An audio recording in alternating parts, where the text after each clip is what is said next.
This is the Revved Up Sports Show with Bobby Chaffee. We do have this nice little format that we try to follow every week. We don't usually follow it. And Rodney Rodriguez. Entertain me. Tell me something. I need to know something other than what I'm seeing. Y'all ready? Here we go. Here's Bobby and Rodney.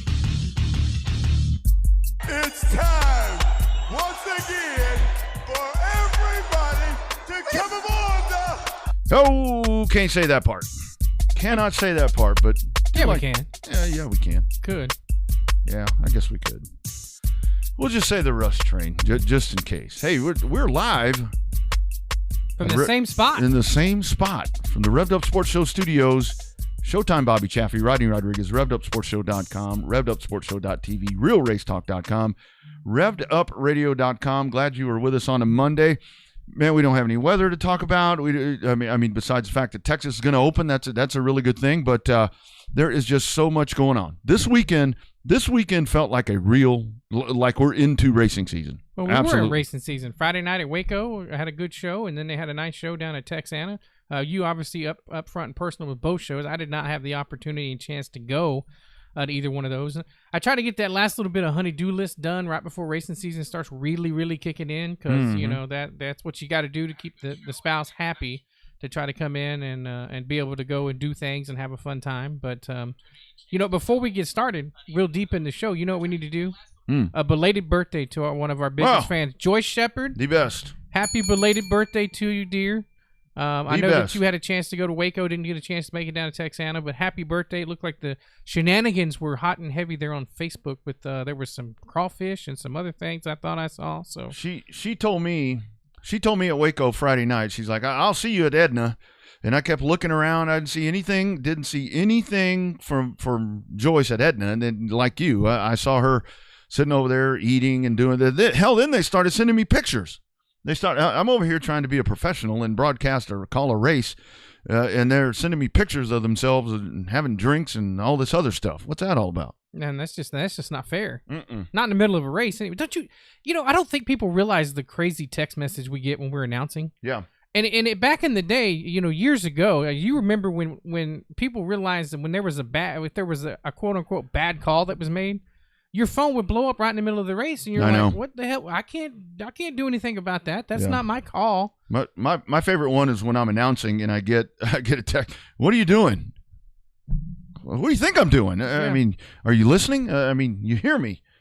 But yeah, Joyce and them are sending me all these messages. Here's what they did. I wasn't going to wreck him, but I got to him and he turned him around. So didn't mean to really turn around. Meant to rattle his cage over. They rattled my cage.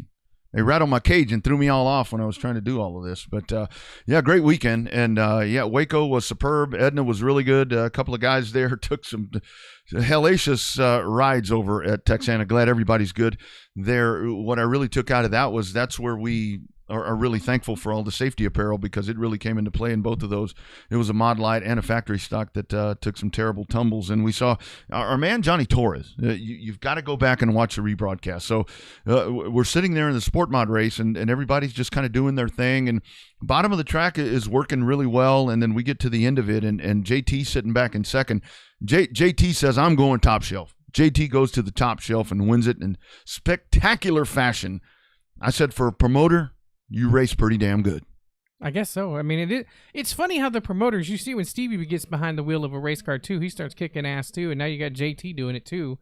So that's pretty awesome that the promoters get a chance to race. I like that. And I guess back in the day, you never raced at your own track, really. Nobody does. I think Jerry does there at Heart of Texas. He does, and he's really good. He's really good. But I mean, even Jerry's been DQ'd at his own track a couple of times. Sure, he has. So that's good. And I got to tell you, those modifieds. I mean, the modifieds were really good at Edna as well. They get after it, and Jared Maupin wins over Cody and Chris Morris and those guys. Jared, same thing. I mean, Jared goes to the top shelf, and I mean, he's just making that cushion work, and it was really impressive to watch those guys. And what I saw with the modifieds at both tracks is the count was a little down. I was really disappointed at Waco. I know there were other things going on, but it was $1,000 to win there in the Bagby Memorial, and there were only 10 of them. But it is another one of those things. Both of the tracks were in the modifieds where lesser of a car count, but the action was just as good. That's good. So it was quality over quantity. Mm-hmm. Which sometimes people bitch about that too. I never really understood that. People bitch there's about only everything. there's only 10 cars. That race sucked. No, the race was actually pretty damn good. Don't worry about how many cars are on the racetrack. Just make sure that you watch the racing. Yeah. Where they didn't lack was at the Spring Nationals. Terry Phillips wins on Friday. Derek Ramirez wins on Saturday. And our RPM, man, they had it going on, man. A couple of really good shows right there. As you saw. And again, I think a lot of that had some effect. But good racing both nights there at RPM. Yeah, Kevin and him, the pair of Kevins, if you will, both know what the hell they're doing up there for sure. They got it. They have it working up at RPM. And for a Friday night track, that was funny when we talked to Selby the other day. We talked about the only tracks racing on Friday night, and I like how but he mentioned IMCA track points. I think that was the difference. So somebody else messaged me and they said, "What about RPM? RPM runs on Friday night." But I think in terms. They're running USRA sanctioned rules, right. So that's why they're not a direct competitor to Heart of Texas, and they're not really close. There's a bigger drive from the guys that run from the Metroplex to Waco, Sure, yeah, than from the Metroplex to everywhere else. I mean, the Kennedale guys, when Kennedale rains out, they will occasionally come if they're in a points battle. They'll come down to Cotton Bowl, yeah, absolutely, and try to race for the points. But I mean, for the most part, the guys at Boyd, the guys that the big mods will travel, sort of, kind of. It's still expensive as hell to run one of those. So. Sure it is. Absolutely. Hey, on this show, International Women's Day, and that's really cool. And as it all worked out, we have a slate of powerful women. We're going to talk to Marianne Nauman at 6:30. She will talk to us about the season opener coming up on Saturday and kind of preview the season. They got World of Outlaws the following week, and then we're going to talk to Gina Shile-Knowles. She will talk about, yes, she will address the tires. We will give dates. Everything will happen right here on this show. That's coming up, and then at 7 o'clock, you've got the Rattler happening at South Alabama. We will talk to a female. I'm not sure which one. It may be Aaron. I'm not sure who it's going to be, but we're going to talk to one of them. So that's coming up. So we're going to preview all of that and International Women's Day, and that's there's Jacqueline Drake right there. That's another great woman in motorsports. And It really is cool because now, like, even you turn on the telecast of whether it's Fox or NBC or whatever it is, and to see that presence there, you see Jamie Little, and of course Jamie Little really is the one. We've talked to her before. She really is the one that kind of trailblazed it and was in uncharted waters. But I think what she did that really helped was she knows what she's doing. I mean, she's always known what she's doing, and she's better than a lot of men. No offense, guys. She's better than a lot of men. Well, she's one of the few that made the transition over from ESPN when ESPN, kind of transitioned into from the rights from ESPN up over to Fox, even though Fox has had it for a while. But it's good to see. She, I can't wait to hear her next race at ARCA. With ARCA. To kind of see how well she's fit into that. Obviously, while she did a great job, we've mentioned it before that sometimes her producer might not have been on point as well as they could have been. It was off a little bit, but we've all been there. It's all about chemistry. I mean, because when you work, like the folks that work with Mike Joy and the folks that whether it be Alan Alexander, all these different guys, you get in a flow. You get in a flow with your play-by-play guy. Any type of production that you're doing, you're kind of thinking ahead of what your guy's going to do. And that was her first stab at it. I mean, I thought she was exceptional. I mean, and yes, I mean, great point there. I mean, that Jacqueline says. I mean, there have been so many, and I just like that the diversity's there, and you see it everywhere. I mean, you got Kristen Beat there with Arena Cross. She's done multiple facets of motorsports, and that's great. I mean, that's really great. I mean, we can all do this together. I mean, we can all do this together. Yeah, Amanda Busick. We need a woman on this show. Amanda Busick in HRA. Absolutely. On Fox. She's done really well. She's a trip. Maybe we ought to try to get her on Saturday, even though we do need a preview. We do need to preview in HRA because that's getting started. Hey, through the off season. Yep, absolutely. Hey, so all you folks that like to beat up on Stephen Nasse, did you see what happened the other night? Yeah, I did. Showtime. Yeah. With a couple of laps to go, he decided to. It got a little extracurricular, so to speak. Yep, gets back into the back of Michael Atwell. However, he does that and he tapped out. Really? He tapped out. I didn't get to see. Yeah. Nobody reported on that. Yeah. Atwell won the race. I mean, Nasse did the old, it's on me. It's on me. I was like, what? Seriously. But I mean, it was pretty obvious. I mean, it was obvious when you saw it, but and it says a lot about the guy right there. I mean, the guy's a competitor, and he's the guy's been on both sides of it. And I mean, we saw it firsthand over there at Pensacola in December. But yeah, he says me. Pretty cool, I thought. Did you recognize the 51 car? I did. Yeah, I did. There's a reason that car's fast. Yeah. Surprised Bubba ain't tried to buy that one back yet. yeah, absolutely. But it was. I mean, that really was something unprecedented right there, where he calls himself out. And I was talking to somebody, messaged me the other day after that happened. They said, so is Nassie softening up? I'm like, I highly doubt that, but it's just one of those situations where, I mean, you never know. I mean, when it's obvious, I mean, you know it. You know it. Your gut tells you things, and he went with it. And good for him. Good for him. But when you stub a toe, sometimes you have to admit that you're stubbing the toe. Yeah, you have to know that if you're Atwell and you're sitting there and you see that guy coming, you're like, oh shit. Yeah. Uh-oh. This is not going to be good. This is not going to be good. Hey, look at our buddy Tommy. Tommy Temple. Tommy Temple. Thank you for the man. Thank you for the mouse pad. We accept gifts of all kinds, promotional items as well. Yeah. But hell of a nice mouse pad you got, and we even got the extra koozie working, even though it's a bottle of water, not so much an adult beverage tonight. But I do have an adult beverage over here in this other one though. So and those are for sale for $5, by the way. Yeah, $5. If you talk to us really nice, we'll probably give them to you. But you know how that goes.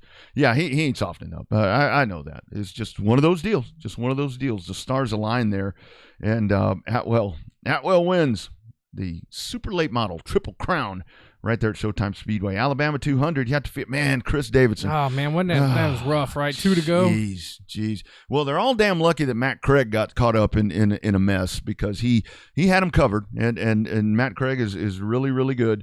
And he seemed to be poised to take care of that one. But Christopher Tullis wins, Chris second. Augie Grill fourth in that race, and then Augie wins. Augie brings the Bears coming to Texas. So good for Augie Grill. He needed that one. Yeah, he needed that one. Yeah. I think that's the first one since Frankie, isn't it? Yeah, absolutely. I think that is the first one. Absolutely. In the new BMF house car. And his sixth. So Augie Grill, a really, really good weekend there in Montgomery at the Alabama 200. Good stuff right there. Other stuff. What was the Lone Star Speed Zone thing. The Lone Star. We got to talk about the Cars Tour. Jacqueline's on there. Justin Johnson wins over Lane Riggs. That one right there, a really good finish to that one. We got to call out our dude Jared Fryer, because I was following throughout the day as I was driving to Edna. Not while I was driving, of course, but Jared. I mean, they just seemed to not be on point at all. I mean, even in practice, they didn't have the speed, and they qualified, I think, 14th.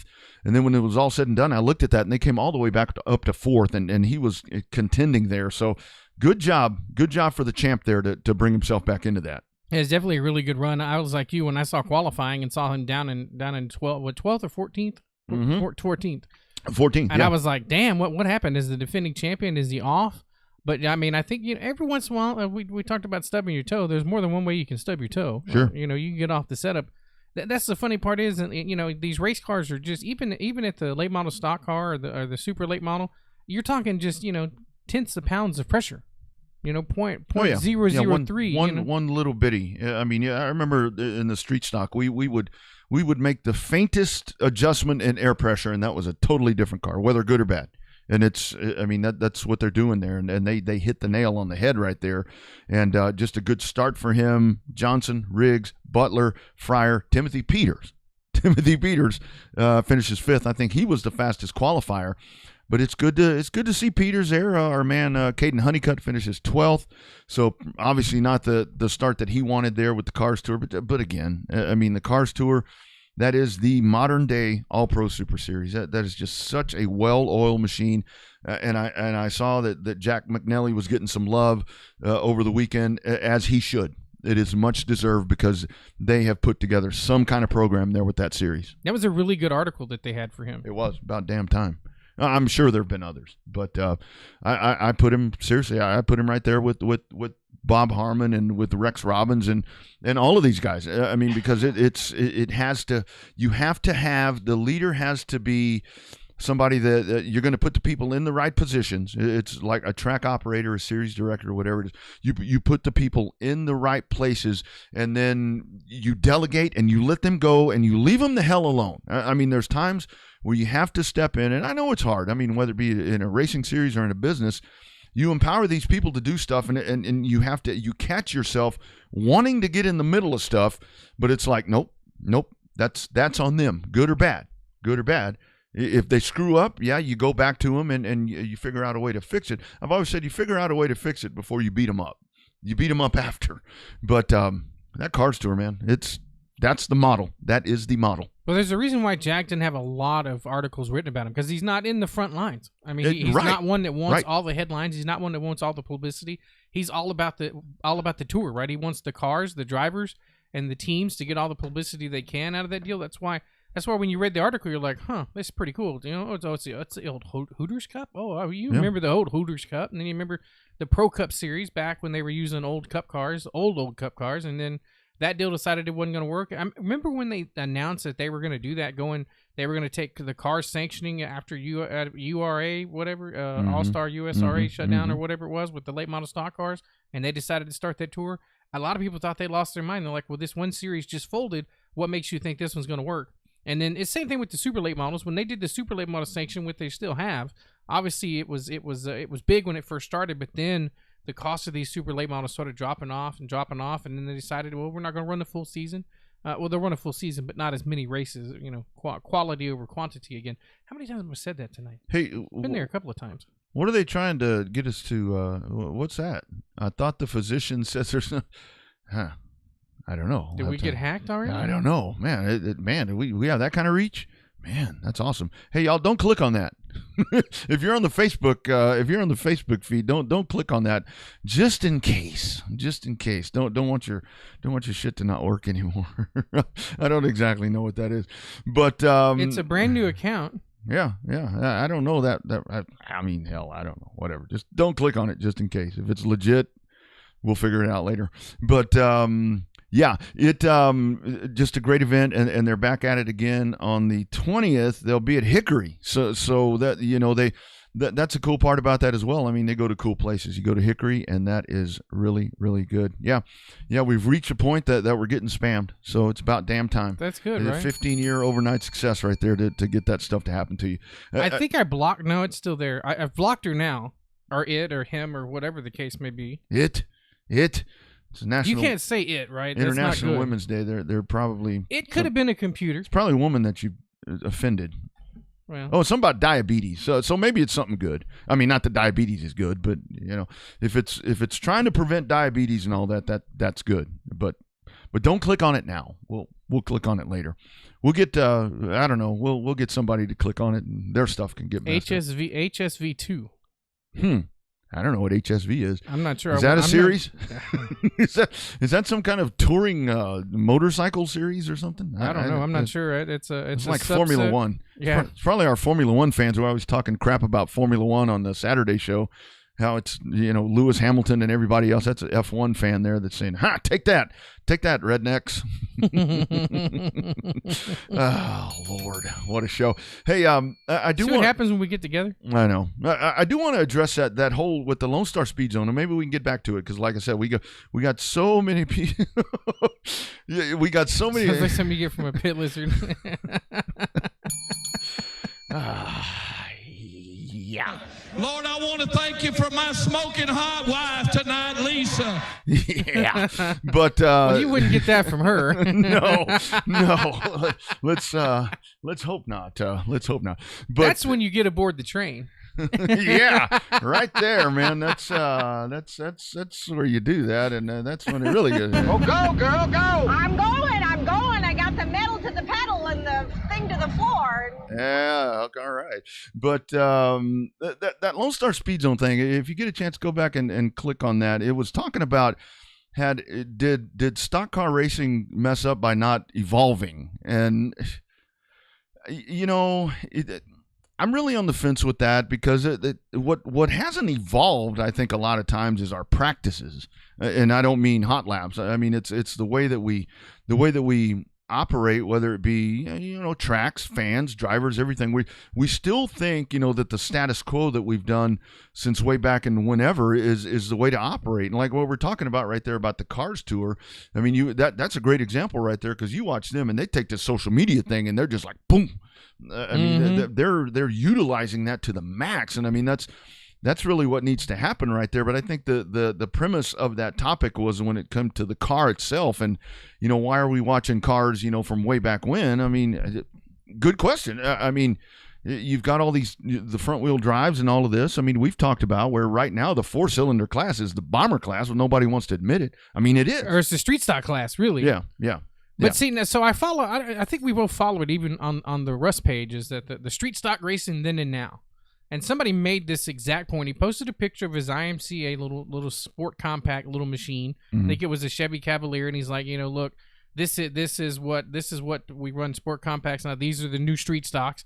And while he wasn't wrong, one of the admins for that page said, it's a good looking piece, but why don't we just stick to street stocks? Yeah. Meaning the Camaros and the Novas and your G body cars but I like that part about the unibodies. Sure. The question is about running the unibodies. Yeah. I mean, it's just a matter of time before you hit the wall. It just depends on how hard you hit the wall. Yeah. And, somebody was saying, I saw that they had posted that they went to the races back in the 70s and everybody's running cars from the 1950s. And that's a very valid point, because that's what you see now. And what I am realizing with dirt is we were talking about this the other day. You got too many damn stock car classes. I mean, where we talk about outlaws and super stocks. Where are you going, Jacqueline? Send us something. We'll send you the address. We're starving. I mean, you see a lot of these stock car classes. I mean, the factory stocks and the stock cars and all of that. There's differences there, but that's what those are. I mean, I don't know how you differentiate to that.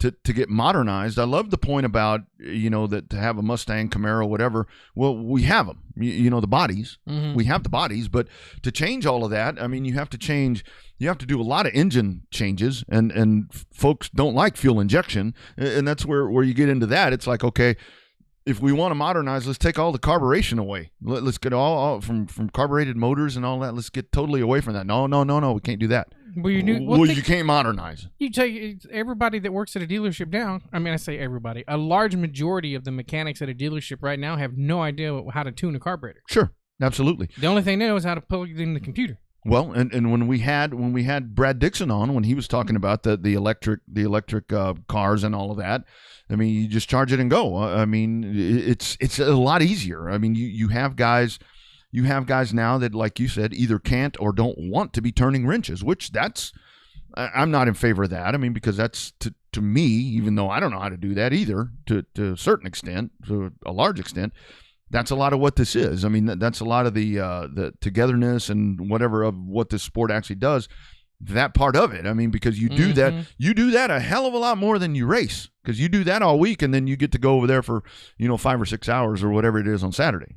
Well, and you got to think about it too. It's also depending on what it is. I like the fact that there's heat races in dirt track racing. Me too. I like that, because if it's really, I remember back at THR when I was running the High Five all those years and years ago, when they cut out running heat races and we were running 15 laps main events, and I was like, why don't we run a 20 lap main event? They're like, why? Well, because y'all took away the heat races. That was 8 laps. Mm-hmm. They're like, well, where else can you go and run 15 laps and have a good time? I'm like, F1 or no, K1. Yeah. I was like, K1 speed. I can run 15 laps at K1 speed on a Saturday night, and I don't have to spend $1,500 on a race car. Yeah. Well, and a lot of it now, I mean, what you see with that is when it comes to heat races and so forth and so on, when it comes to asphalt, I mean, if you were going to try to implement those back in, which they do, Southern Super Series does do that for one event. You're going to do that, and folks are going to talk about, well, we're using up tires. You have to make the heat races, worth something and all of that. We'll come back to that. We'll get back to modernizing, because that is a very good question. But what we're going to do now, we're going to the hotline, because International Women's Day, and it just so works out. I mean, we've got powerful women in this state, and we got 2 of the best. And one of them is on the hotline, and she's been doing this a long time, and she's cranking up for another season. We'll have to ask her how many total it is for her. It is Marianne Nauman, Cotton Bowl Speedway. How you doing, friend? I'm great. How are you guys? We are doing well. We are doing well. Are you charged up and ready for another season, or are you asking yourself yet, why are you doing this again? I think I do that every year. And then I start working on it and I get all worked up and excited about it. So, yeah, I'm excited. It's always challenging when you kick off the season with rainouts and craziness with weather and stuff like that. Not to even mention the COVID, but most people don't realize how much a reschedule or a rainout really does put a lot of work on a lot of people. So with that being said, yesterday was pretty incredible. We did a test and tune, and the racers really showed their faith. And so we had a great day, so that kind of kicked us in the rear. Yeah, absolutely.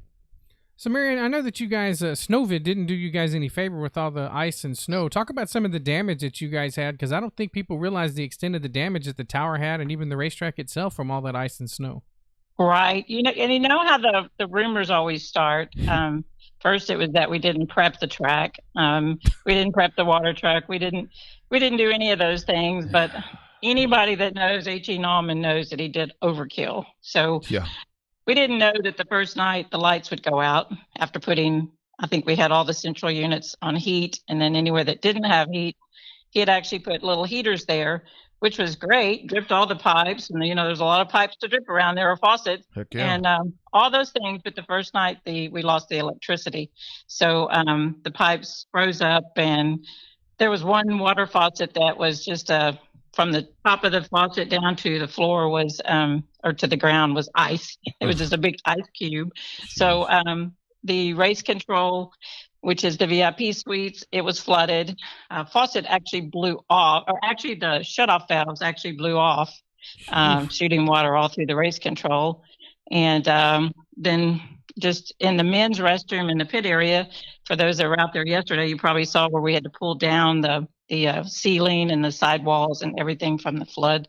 The hot water heater above froze, and all the water was completely flooded in there. So it's been that in itself has been quite a challenge. And H had the track absolutely so prepped for this year, the facilities itself. Mm-hmm. So that put a little damper on things. Yeah, absolutely.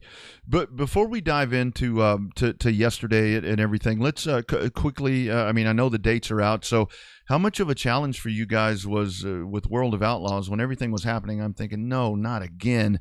How much of a challenge was it for you guys to get that rescheduled? And you did a hell of a job, because you got 2 dates anyway.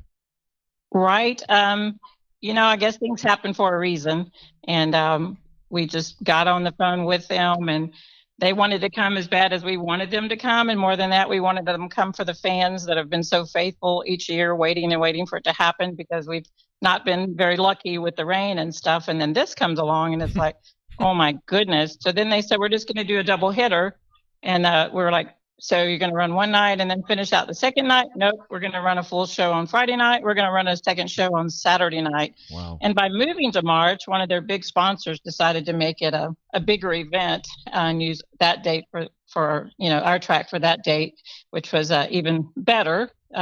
So a lot of good people are coming to race, and a lot of good people are coming to watch, and everybody's excited about it. So it's pretty exciting to have 2 full days. It's going to be a little bit of an extra work, but we want the fans to finally get to see the World of Outlaws. So 2 nights is great. Good stuff. It's always good it was good to see the World of Outlaws reschedule when they did. But before we start talking about 2021, obviously yesterday was something that you love doing. You love honoring your champions from the previous season. So you got to do a little bit of that yesterday, pass out some trophies and shake some hands and stuff like that. Talk about looking back at a reflection on 2020 when you honored the champions yesterday. What was the biggest thing you keyed off of 2020 to build directly into 2021? Well, I think that it was a disappointment not to be able to have a sit-down banquet and really honor the champions the way I like to. But I will have to say that I think it actually came out better than the way we normally do it, to the point that we've thought about doing. I think Owen did a great job last year when he presented his champions at the end of the year. and in front of the race fans. And so I even announced that yesterday because I had to be the announcer yesterday. Just saying. I was not remotely interested in that, but I did it. I don't know how good I did it, but I did it. But Bobby, just so you know, when she messaged me today, she said she was the effing announcer. Oh, yes, I was. It's easy to be one of those. Yes. It's not my cup of tea. I can promise you, it's not my cup of tea. But you just got to do what you got to pull your big girl panties up and just go with it. I mean, I looked around. We only have 3 great announcers, and I looked around, and none of them were there. So I was like, Cody.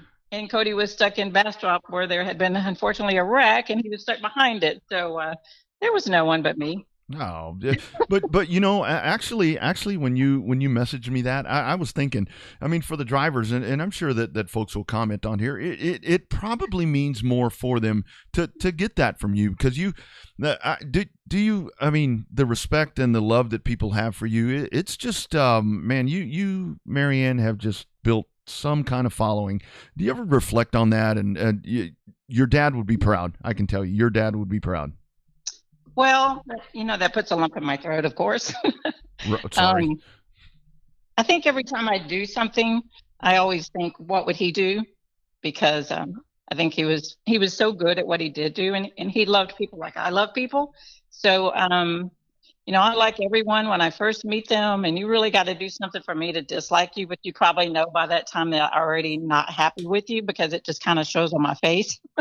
So I really kind of, I have to tell you, when I first was interested in racing, of course, was with my dad. But when we went to Pan American Speedway, I think there was no one. I think there was a couple that was way, way, way above and beyond their time, and that was Ricky and Mimi Ware. Yep. And I would sit in the grandstands and I would just admire everything that they did, and I thought that was just the coolest part, besides watching my dad come out onto the racetrack. Mm-hmm. So I just kind of mirrored after them, and then Neil Upchurch played a huge part in with the Texas World Speedway thing, the TROC. Yes. So with being a part of that and watching Neil, and he too was ahead of his time. So those are 3 people I really admired. And then when my dad did it for the few years that he did as far as promoting, I just said, I love this as much as he loved it, except I can promise you this, he wouldn't have lasted as long as he did in it if there was social media. Well, the social media part of running a racetrack these days is a full-time job in itself. Mm-hmm. And it can really wear on you because you don't get back quick enough. You don't, you get a text or you get a PM, and before you can even answer, it's a question mark. Like, well, what? My first thing is, what the F? Yeah. Like, yeah. What? I just turned around and you want to know what? So, so for my dad coming in at 10 o'clock at night from the race car shop after working a full day, he was done. He was done by 10. So when he started promoting and someone would call him after 10 at night, it was just a little hard for him. So, I think I have a little more patience in that area. Because, I don't know why, but I do. But the social media part does test that area. Yeah. And it's so necessary.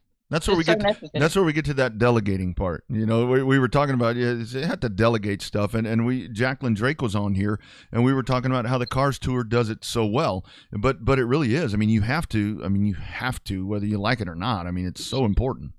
And with saying that, Rodney, the delegating is so huge. And the pay really sucks, So you've got all these people like myself, right, that love racing that can't afford to pay them anywhere near what they're worth. Sure. Including yourself. Well, no, I didn't mean it that way. It's no. I'm really just saying. I'm just saying it can only do what it can do. Sure. And I know people. It's hard. I watched drivers buy tires yesterday, and I'm like, they're getting ready for the season, and I'm watching them pull their money out of their pockets, and I'm going like, I know the racetrack has a lot of expenses, and so do the racers. Mm-hmm. I get it, and I wished I wish that we could open up the gates like yesterday and everything be free and Sure. pay a minimum charge Sure. and everybody get to do what they love to do. Yeah. But Yeah. that's obviously not possible with the expenses of just keeping a racetrack open or keeping a race car going. That's right. So, but with the delegating part, I have a great team. I mean, there's just too many to even mention. I would insult someone because I would forget to say their name. But the team that has come together, besides other tracks stealing them from me, but the team is amazing. Other tracks want what we have, and I think we're spreading ourselves a little bit too thin. I can't imagine adding another track to my schedule. Yeah. But in the asphalt world, we don't have enough racetracks. Right. But in the dirt world, we have plenty of dirt tracks. That's right. So when I think about that, one driver asked me yesterday, "Hey, Marianne, are we going to still have to pay that $20 entry fee?" And I went, you know what? When we sat down and we looked at the books this year and we said, "Hey, do we do this again or not?" H said, "If there's anything you change financially, you're not going to be able to open the racetrack." Yikes. And so if you want a racetrack, we got to keep the prices where they're at. Yeah. And that's just all there is to it. Then people can say, we can go out and get sponsors. Yeah, you can go do all that stuff. You can talk about it all day long, and everybody can go out and sell this and sell that. But when it comes down to it, and you get today I got a $700 and something water bill because of the pipes busting. The flood. Oh my. But that's that's unexpected. It's like an engine breaking in a car. It's unexpected. So there are those hidden things that you could try to do a budget all day long. Yeah. But the hidden changes will reach out there and bite you. Every damn time. Yep. So, Marianne, obviously, we know the challenges of running a racetrack. You've been on here before, and everybody knows, or at least I think everybody's starting to understand it's not as easy as just flipping on the lights and letting the racers come in the back door or the back gate. Yes. Let's talk about coming up on the 13th. Obviously, you start kicking off with a really cool deal with the Veterans Night, honoring the VFW Post 6115. That's really cool, but not only do you get to kick off a season, you get to kick off the season with veterans. Talk about how that deal came about. That came about with John Hobbs. John is a member of that. I think they just combined the two of the VFW halls together, and now they're out of Elgin. And John has gotten really involved with helping to promote the VFW there. So he approached me, and I said, "Oh, heck yeah, that's great." And so that's how it happened with John. And we have donated the tickets to the veterans that are there at that actual hall, and then we have a discount for the veterans that night. And then so anyway, then they're going to be there and do the opening ceremony, and a lot of cool things going on that night. And I'm excited about it, and I'm glad John came to me about it. Yeah, that's going to be super exciting. So let's talk about even in 2020, Marianne. It was obviously a later start and everything, the challenges that the track had. But I'm so impressed that you guys. The one thing, I mean, there were fan restrictions, all this, that, and the other. But my goodness, you guys are able to pull in fascinating car counts. That's really great to see. Yes, and you know what? It's just I hate to limit myself, but the car counts that we had last year to me are like a fan favorite, because I think you can run a fast, good, clean show, and you've got these devoted drivers and their hometown heroes, and people know who they're going to see, and they know who's in those cars out there. So I love the car counts that we had. They were good car counts. Slap my hand if you want to. I don't want 250 factory stocks showing up and having an A, F, B, D, all those B mains and F mains and all that. I just don't want that. I want the fans to come and see a good show. I want them to know these drivers personally. I want them to smile and wave and go home at a decent hour. And if they choose to, go to church the next morning and not be sitting there sleeping through church or wherever they may choose to go. I want, H is real particular about the races being over at a certain time. And we do our very best, and we have the best infield team you could ever imagine. So with all that being a part of it, that's how we're able to pull it off. And then we have these devoted racers. I mean, it's like they're home. When they pull through the gate, it's like they're home. And I love that. I did get to go and do a little bit of walking yesterday and saying hello to those that I could. And man, sitting around in lawn chairs, I don't know if you know, but we had over 53 cars there. The last time I counted, there were 53 cars that came to test and tune. Yeah. So and they were sitting around in their lawn chairs, and everybody was doing the social distancing as much as possible. Some had masks on, some chose not to. No one, was pointing fingers at anyone, and I think that that's great. And I think people need an out. I think an outdoor venue is something that we all need, and we need to respect each other. And I think that took place. We had people, taking care of the restrooms all day long, the ones that we have available right now. We have to keep them clean and all of that. So I think it was just great to see all the smiling faces, and that was to me, that was a real boost yesterday to get to see that. I have to tell you, Marianne, one of the things last year that I thought was so it made me feel good just as a human being being a part of your racetrack was obviously last year was a tumultuous year, everything that was going on. Then you had the political stuff, and you would walk through the pits and you would see teams that may have, whatever flag, a political flag or whatever. And then you may have another team that had some other sort of flag. And I'm not going to say what the flag is, but, right. But do you know that, I mean, everybody got along. I would sit there and watch, and I'd see, okay, this is somebody from this group, and this is somebody from this other group, and they just sat there and acted like human beings, and that's unheard of, isn't it? It is, and I think that everyone has their own beliefs and their own feelings, and I'm not a political person. I probably am more now than I ever have been, just since all that this has come about the last couple of years. But I think what it did first, it was like I was a little nervous when I started seeing them, and then I was like, is this going to make trouble? And I think what it did was it opened other people's minds to what other people thought about different, things going on in the world. And I think they were able to respect each other. They might have raised their flag a little higher the next week, but, they still respected each other, like you said. And, the freedom to share how you feel about something took place right there at the racetrack. Yep, absolutely. So, Marianne, we've talked on the show a lot that 2020 taught us, if anything, is that we sometimes took racing for granted, and it was like, oh, the racing's going to be there, and it wasn't there for a long time, and it seemed like once everything started to open back up for the racetrack, people just seemed to care just a little bit more. Was that something that you felt yesterday at the Test and Tune? Did people seem more grateful and just happy to have a racetrack running for the full season now? Bobby, I think you're absolutely 100% right. Not just the racers. I think the fans, I think the officials, the staff, the people that donate their time, all of that. I think all of it said this could go away in a heartbeat. Mm-hmm. I know we've all lost people we know to this terrible disease. We've watched people go through it, people still going through it. So I think in the last couple of years, we've all learned a lot, and a lot of how we need to respect each other, how we need, even if you're racing with someone, just to respect even a little more than you normally would respect. Mm-hmm. And that's one thing I love about our racers, is that I do think that they get out there and they're all competitive and they all want to race, and as hard as they want to race, but at the end of the day, they're also respectful of each other. And I love that. It just feels like a good old home track, and I love that. And I love the fans. I love to see the fans smiling. I love to see them. The worst thing I think I've felt is not being able to hug. I'm a hugger, or shake a hand. I was taught to, the respectful thing to do is shake a hand, and you see people just get ready to reach, and it's like, I just can't do it, and I see somebody I haven't seen in a long time, and I just want to hug them, and it's like, just can't do it. We just can't do that yet, and we have to give each other space. I think we'll get there. We'll get there. Yeah.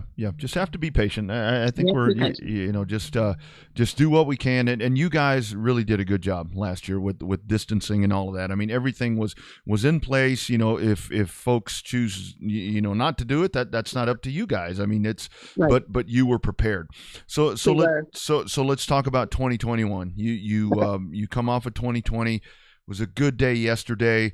Your thoughts on this season? You got a lot of race dates. I mean, you've got such great momentum, which is even more impressive coming off of a year like last year.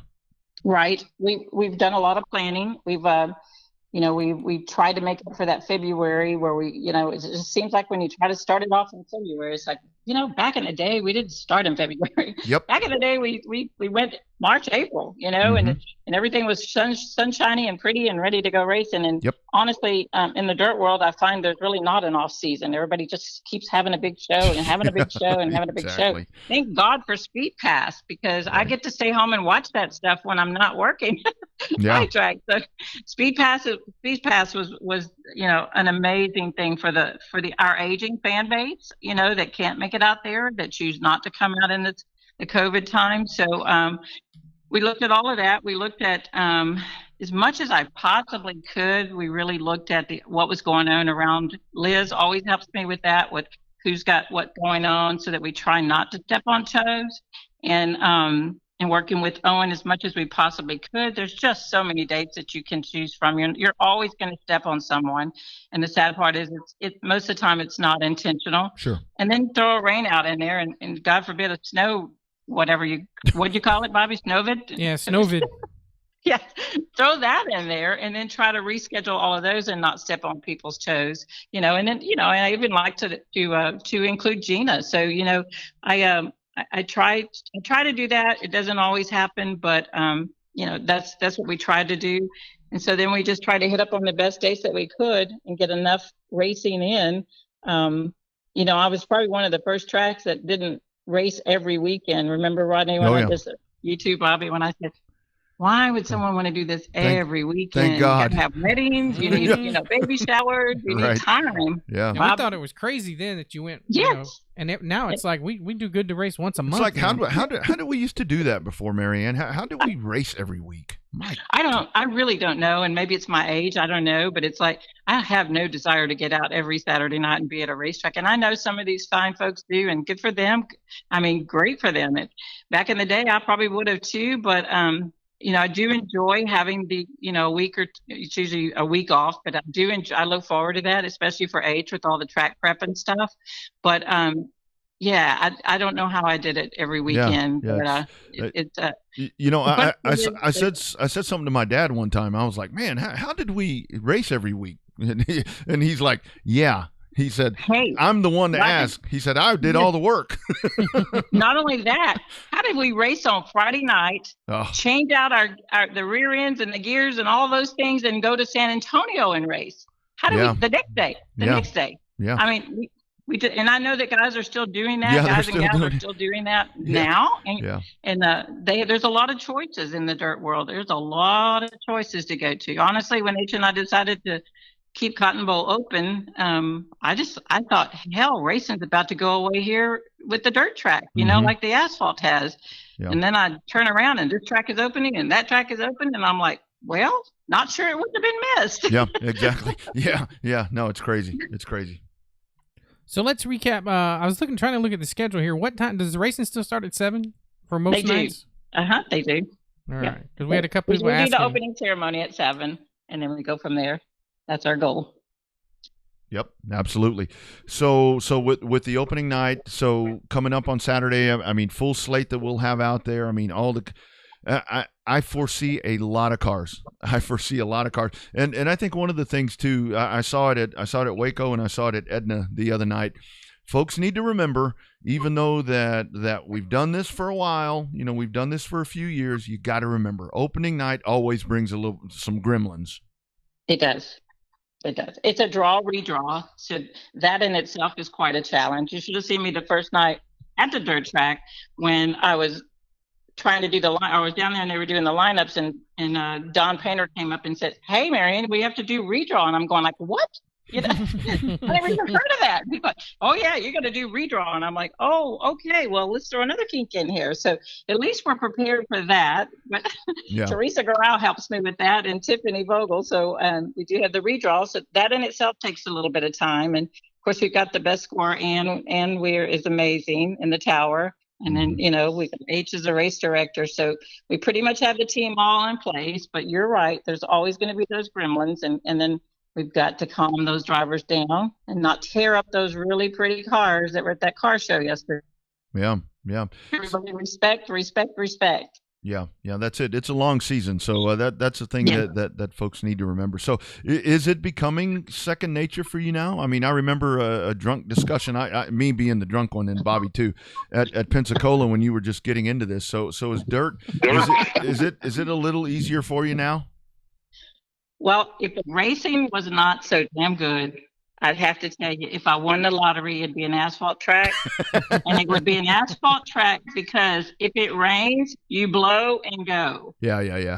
In the dirt world, it's nothing but mud. So if I changed anything, it'd be that. But as far as the action on the racetrack, you can't beat the dirt track. Mm-hmm. You can't.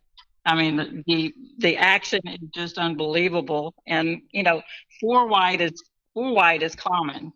I mean, that's just common. So it's like, I think I would really miss that part of it. And if it just wasn't so much work to prep a track, just so much absolute work. And we've worked really, H has worked really hard to pack that pit area down and grim it all up as best as we possibly can. But I guess if I won the lottery and they said you can either put asphalt on the racetrack or you can put asphalt in the pit area, I'd have to go with the pit area. Yeah. Yes, for sure. That's what I would do. I want to talk about H for a minute. I've known H for a long, long time. I don't want to say how long because it make both of us feel really old, but I don't think people realize how hard H really works at that racetrack. He's there all the time, whether prepping the racetrack or working on there, grabbing a weed eater every now and then and weeding the place. I just don't think people know how much H really puts his heart and soul in the Cotton Bowl. They do. They really don't. And I have to tell you, it's not his passion. It's truly not his passion. It is my passion and the love he has for me that he does what he does do. And he is my missing link. I mean, if he said, I can't do this anymore, I would have to say, I understand. I do understand. So he can't do anything halfway. So when there's dust, like yesterday we had dust, but I can promise you on Thursday when we were out there working, he took the roller out onto the track. Some of the remaining, water left from the snow was still on the back stretch and it was mushy. Mm-hmm. And so he had to sheet put it, and he was doing that until dark. And then here comes Saturday, and we have dust on the track. So it's like, it's just, I don't care how hard you work. If somebody sees dust on that racetrack and they say they didn't prep the track, they don't know anything about H because he eats, drinks, and sleeps whatever he does. I don't care what it is, and he's going to do the best job that he can possibly do. And you're right, Bobby. 90% of the people have no clue how hard he works. I asked him last season. I said, H, did you ever think you were going to be a farmer? And he said, not quite this way. He's like, not quite this way. I will have to say, I think he is an incredible race director. I think the passion that he puts into being a race director when he's talking to the drivers on the radio, the respect that he gives those racers, if they have a race receiver in their ear and something goes wrong, it's not because they didn't put his whole heart into letting them know about it. He's the best mirror you could ever have in your car. Mm-hmm. I just think that he's just, again, he puts his heart and soul into everything he does. But, I had Rick Day, who I thought was an incredible race director. Terry Barton, he was incredible. Then I lost both of them, and I'm like, okay, who am I going to get? And I threw H up in the tower. This is at Thunder Hill. I threw him in the tower. The night was over, and I said, oh, my gosh, you were right under my nose the whole time. Yeah. So it just kind of comes natural to him, but he does put his heart and soul in it. So, and then preps the track. You guys know he's watering the track as I'm getting ready for the driver's meeting. He's running to the driver's meeting out of the water truck. Yeah. So Absolutely. So I know you guys know because you see him in action. Oh yeah, no doubt about it. So for Saturday, before we cut you loose, Marianne. Okay. Tickets, obviously you get them there. I know last year there was a definite procedure to all of that. So still My Race Pass, or how are we doing that this year? You can go to racecbs.com and purchase your tickets online. We do sell them at the front gate. Okay. We do have, you don't have to go online, but you can. It's just an option. It's not required. We seat 3,300 people I wish I could tell you every week we have 3,300 people there. Yeah, for sure. Yeah, no So doubt. we're fine on the distancing thing, and I love it. The fans really respect one another, and they kind of do it on their own. So that's a great part. So yeah, you can get them at the gate. Yeah, perfect. All right. And I would like to say on the World of Outlaws, just in case. Yeah. On the World of Outlaws, I've had a lot of questions about they can't find where to buy pit passes. For the World of Outlaws, you only can buy a pit pass at the gate, and you do not have to be with the team. Oh, okay. So. Yep. Yeah. Yep. That's good stuff. That is good stuff to know. As always, Marianne, we are so proud of what you're doing there, and looking forward to a fantastic season at CBS, especially now. At least now we know we have a path. Last year it was like, okay, what are we going to get to do or not do? I think it's Right. I think you're about to blow it out of the water, my friend. Well, I appreciate it, and I appreciate you guys. You guys are you're part of the team that keeps me going, and I just can't thank the team that we do have for everything that they do behind the scenes. And like I said, I don't want to mention names because I'll forget someone. Yeah. But I have a great team. I don't do this on my own. I don't get this glory from you guys on my own. I do it with the team that we've selected. And as I said at Thunderhill, we hand selected them. Nice. That's right. That's exactly All right. That's Thank you exactly guys right. so much for having me on. You betcha. Saturday. Yep. Take care. We'll see All you. right. We'll see you soon. Okay. Bye-bye. All right. There she is, Marianne Nauman, and she's primed and ready. She sounds like she's ready. She's ready, man. I tell you, because she had messaged me earlier when we were setting all this up, and she told me how many cars he had yesterday. So I mean that's always a good start when you have a test and tune and you hit a home run at test and tune, man. You know that it's going to be good. Well, I mean, what 54 cars? Yeah, I think 53, 54. That's. I mean, for a test and tune, that's pretty good. Jeez, that's a lot. That's a lot. I mean, I do like the idea there where they did the car show. I mean, that's a good way. That's a pretty smart idea because you get a lot of drivers teams this time of year. I mean, they still got them. They're hanging bodies on them or whatever. But I know the pictures that I saw. I mean, those things were cleaned up nice. Yeah, a lot of them look really good. And you don't see that a lot here in Texas. You don't get a chance to do the open car show right before the beginning of the year.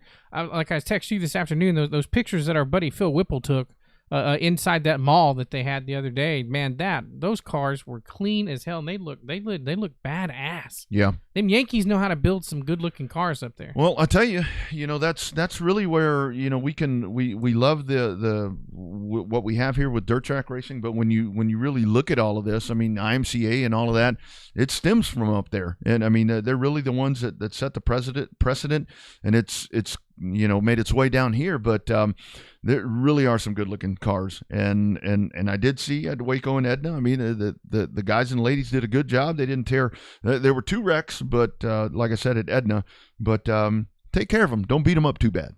Yeah, just try. It's opening night. You got those expensive wraps on them for a reason because you want them to look good. Try not to tear them up on opening night.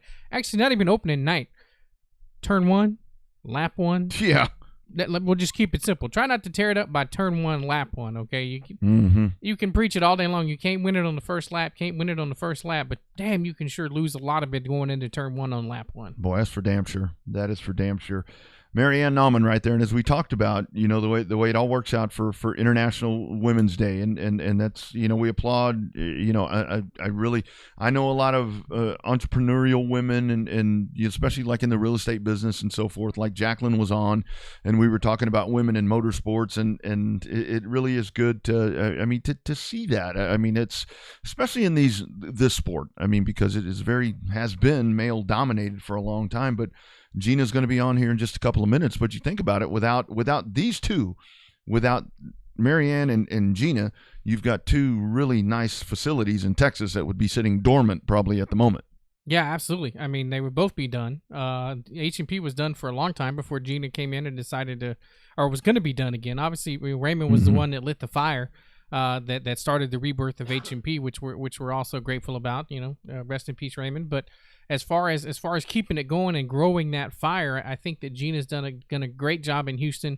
The one thing you can say about Marianne and Gina both is that they have the support of the racers, and I think that is such a it's an unsung formula that a lot of people don't pay attention to, where you have to get the support of the racers. We talked about it before. You buy in. They're buying into the culture. They're buying into the leadership. They're buying into racing being special again. And I think that's part of a matrix that a lot of people just don't understand how important that is. Yeah, with Gina and Marianne, both of them, I think a lot of folks don't understand how the loyalty is so good that even if you hint at saying something derogatory or whatever about either one of those ladies, I mean, you better be ready, because people are going to come at you, because they just have that respect and that loyalty, and that's super great. 7:30, we will talk to Aaron Sanders from South Alabama Speedway, preview the Rattler 200 coming up this weekend. That's going to be a great race, one of those treasures. But before we do that, we're heading back to the Revved Up Sports Show hotline. Lots going on with the next lady in Texas racing that we talk about. It is our friend Gina Shile-Knowles. Gina, what's going on? Hey guys, how you doing? Good. Did you have a good day with the grandkid today, birthday time? We did. We had a breakfast and then dinner, so it was a good day. Nice. That is super awesome. So, which direction should we go first? I mean, you've done a lot. Obviously, you had the announcement about Mobile and so forth, and then there's a change in tires. I guess first things first. Updates on Houston. Everything's still cut and dry. Still where we are, with all of that. Yes, we're good to go. Schedule's done. And let's see, we have practice this Saturday. Weather's looking good. It gets better every day. So we'll be ready to at least put some rubber on the track this Saturday. I'm excited to finally do that. For sure. That's super good. So let's talk about Houston as a whole. Last time I got a chance to talk to you, you didn't get a lot of feedback on the schedule and stuff like that. Now that we're getting into this first practice, have the drivers reached out to you a little bit more to ask questions, or can you tell they're geared up and ready to go for 2021? Yeah, I've gotten a lot of questions coming. They're excited about the year. Tire questions. I'm excited about the tires. Just in general, we've had a lot of anxious racers ready to register, and that I like to hear. Yeah, absolutely. I mean, that's your customers right there. I mean, you got to have those folks right there. So let's touch on the tires. I know that we had talked about that, and when that's always a slippery slope. I mean, you never know which way to go with that. What all was the thought process and just variables that led to that change?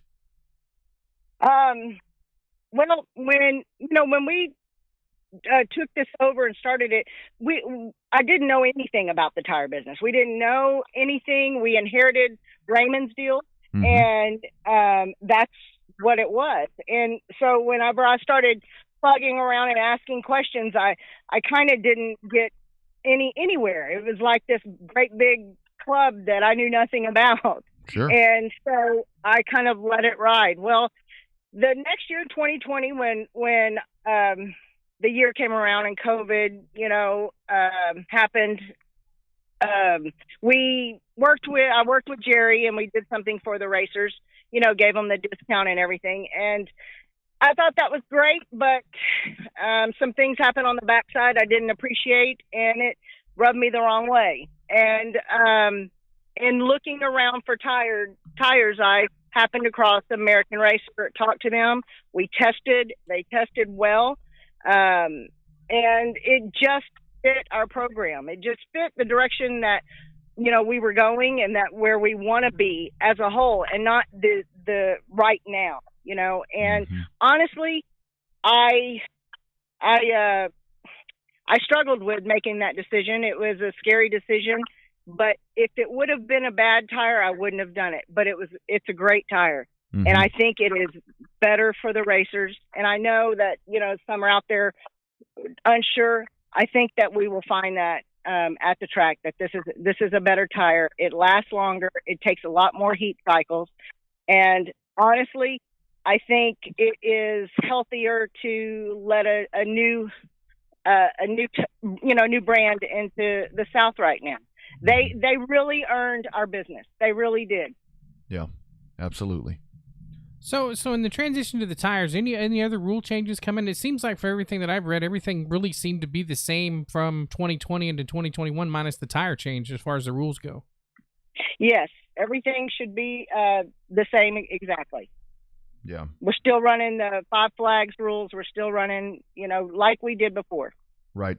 And I have to tell you, Gina, just from a personal opinion, again, when it comes to tires, quickly back to that, I mean, a lot of folks, if they're going to, with having to buy tires, and I don't know if you want to answer this or not, but to me, it's like race teams are buying tires every race. So right. that's the thing that I kind of fall back on. It's like, okay, don't tell me that it's too expensive to buy tires and you're buying 2 sets per race. Right.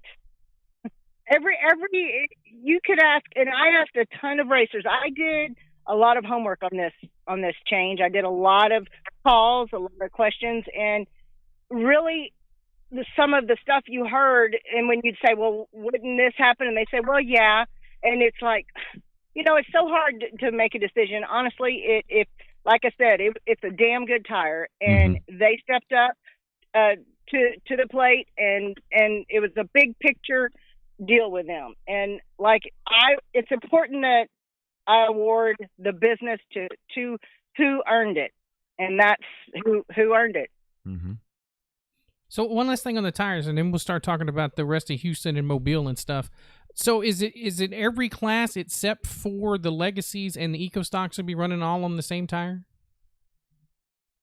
Correct. And the Legacies will have a different tire. I think that we're working on one for them, but it will not be this one, of course. And it will be the same in Mobile as well, except for they have Pure Stock and Sportsman. Right. So for those 2 classes, what's the thought there for those guys? Is it going to be a different American Racer tire? Are they developing something or something they already have in the loop? The Sportsman and the Pure Stock in Mobile? What we're going to do for them, because that is the class that it impacted financially, and that's not a good thing. Right. Of course, and that was not my intent at all. So we had to come up with a workaround, and I talked to American Racer today. We had a conference call, and what we're going to do for the Pure Stock and the Sportsman at Mobile is they can run for this year. They can run their Hoosiers if they choose to. Nice. They can still run those. Now, if they want to go ahead and switch over to American Racer, we have a sponsor that will purchase them a set of wheels to go along with that. Wow. Yeah. Damn. And so what we plan on doing is stockpiling. We're probably going to come up with a buyback program for the Outlaws, everyone who's running this tire, and we're going to stockpile them and use them for the Sportsman and the Pure Stock to purchase and race over there. We just have to build up our stock. Wow, that's awesome. It will be. And let me tell you, there's a couple of tracks up north that do this. They both told me their programs, and they really are good programs, how they run it. And you are able to, there's a way that we can measure the tire and, makes it viable to purchase it back. And then we can resell it to the Pure Stocks for just, because we'll stockpile them, and then they can buy them for, I think $20 is what this program allows. It's like it's like the factory stock thing where they buy the pull-offs. That's wow. That right there. You get the bell for that one. That is kick ass. Let me tell you, the sponsor of this class is Mako Fabrication Incorporated, and he called me and said, let's do this. Let's he wanted the guys to get on new tires. Or shut up. In other words, he said, I'll buy them. I'll buy them a set of rims and wheels, and we'll get to racing. Yeah. So we're going to do that this year. It's their choice. We'll leave it in the racers' hands of what is more beneficial to them. And then as we go in, get ready for 2020, 2022, we'll be in a better a better place. Sure. Gina, I have to tell you, sorry, Bobby, I thought it was really impressive. Obviously, when the news goes down, you're going to have the immediate knee-jerk response, and that's where, I wish people would think before they post stuff, and, I'm not going to do this, and we'll probably see most of those people anyway. But I really liked that, and this is more on the Mobile side, I really liked that there were people coming up to bat for you that were like, I don't care what she says we have to do. We just want to race. And that's what you need right there. Yes. It's very similar to where Houston was, where HMP was, or it is. It's a delicate balance there, just like it is here. They just have more options available to them, but like I said, I talked to a bunch of racers. I called, I asked, and that's part of doing what, a promoter should do, is developing those relationships and listening to what they have to say. Because there's so many varying opinions and varying competition things that impact, that factor into it. But yes, those guys are, they want to race, and they want to race, see that track work, and they're working with me, and I'm excited to be able to do, something there. Mm-hmm. So we got good positive feedback for Houston. That's good, and we're looking forward to the racing when it starts kicking off here next month. Let's talk about Mobile. Obviously, you've been spending a lot of time on I-10, going back and forth, doing the Gulf Coast Racing Series. That vet's been getting a lot of highway miles that I don't think you intended to put on it. But now that you've been in it and been knee deep over there, actually probably more like nose deep in it over there, have you finally got the feedback that you were looking for as far as getting people on board over there? Has it been a pushback as far as, some outsider, so to speak, coming in and trying to revive that racetrack? It's been positive. It's been a positive thing. They're definitely more open to something, something different. They want more of, I think, of what we had. We had a few of the racers come over here, and they called and said it was great racing, great, great people. They had a good time. And I think that Mobile's hungry for that, just like, we were here. Mm-hmm. Mm-hmm. Yeah. It's been very positive. I'm super excited. It's very overwhelming. It's definitely not easy, but I think what we're doing and what we're trying to put together, we're looking at the big picture and not just getting it open as fast as possible and racing as much as we possibly can. We want to kind of slow it down and be smart about it. It's not fun doing that financially, but if you don't do it that way and you come in and you bleed it dry, you're just going to end up with the same results. Yeah. You got to really look at it, reinvest, take everyone's, opinions and apply it to where you want to be in 3 years. Yeah. Where do you want this track to be in 3 years down the road, or 2 years or whatever. And I can tell you, and Rodney, you know this, from the time that I probably talked to you about it the first time to now, it evolved. And it might not be exactly the way that you had said. It might change a little bit, but ultimately the long-term goal is some good racing, as much as financially possible, for as long, to last long, make it stable and strong again. So every year, there's going to be racing there. Yeah, that's right. Kind of a two-part thing here, Gina. So somebody was asking if the pull-off situation will be that in Houston. We can address that. And then the second part of it is what I really think a lot to what you're saying right there is that these folks in Mobile understand that you are looking long-term. And I think that's it seems like that's why the feedback has been a lot positive about the tire change, because they know that you're invested and you're not just talking about this season. You're talking about, 3-5 years down the road. Right. That's super important, because in all honesty, I'm not going to make any money until then. So I'm going to make sure we get there. Yeah, absolutely. Yeah, no doubt. You just have to build it right and as smart as possible, and long term is I think what we've always looked at on any major decision that we've made. And, how is this fit where we want to have everything in 2 to 3 years. Mm-hmm. Yep. I mean, I thought all the promoters made all kind of. I thought the Brinks truck backed up at the gate every night just to make sure that you guys could load all that cash in there. That's what people think, right? I think all the promoters just make bucket loads of cash every single night. I've never understood that why. So now that we're talking about Mobile, I'm going to address the elephant in the room. I'm probably beating Rodney to the punch about that. We keep talking about tires. We keep talking about racing and all of that. The one thing we don't have about Mobile is we don't have any kind of race dates. I bet you can clue us in on some of the race dates for 2021. Yes, I have the race dates for them. We're going to run a summer series in Mobile. So the first race, hold on, let me pull it up, guys. Sorry. I was at birthday dinner. Give all the Houston dates. On Mobile, we're running on these dates, all the Houston dates. Oh, shit. Oh. Whoopsie. Yeah. Yes. All right, Mobile, we have, of course, we're going to have March 27th. We have it's a track day in practice. And then April 10th, we will have another open practice in Mobile. And the first race will be May 1st. Now, from May 1st, we go June 5th in Mobile, June 26th in Mobile, and July 10th. Well, that will be the summer series for this year in Mobile. Yep, absolutely. And I will post this online, and it will include all the Houston dates as well. That's right, Gulf Coast Racing Series, and of course that 26 that's the big one. I mean that's the one where folks are circling that one, and somebody had said something.